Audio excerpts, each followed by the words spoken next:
Police একটা unnatural death case করলো। কি কারণে?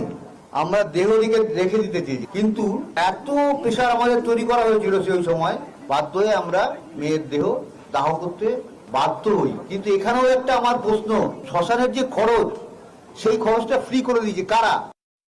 দায়িত্ব নিয়ে এটা আমি বলছি। আমি যখন গাড়িতে উঠতে যাই আমাকে ধাক্কা দিয়ে ফেলে দেওয়া হয়, ধাক্কা দিয়ে পুলিশ ফেলে দিয়ে বলে না না এই গাড়িতে পুলিশ ছাড়া কেউ উঠতে পারবে না। দেন আমরা ওখানে অসহায়ের মতো দাঁড়িয়ে থাকি, আমাদের চোখের সামনে দিয়ে মেয়ের দেহ চলে যায়। অতি দায়িত্ব নিয়ে বলছি যে আমাদের মেয়ের বডি আমাদের বাড়ির সামনে 1.5 ঘন্টা দাঁড়িয়েছিল। 1.5 ঘন্টা, না বাবা মা ছিল না পরিবার ছিল। কে ছিল সাথে? সাথে ছিল ওখানকার লোকাল কাউন্সিলর। এখন আমরা ওখানে গিয়ে পৌঁছেছি, পুলিশ আমাদের ঢুকতে দিচ্ছে না। আমি বলছি আমরা পরিবারের লোক। বলছে পরিবারে কত লোক থাকে? করা হয়েছে চরম, মানে পুলিশের যতক্ষণ পর্যন্ত না বডি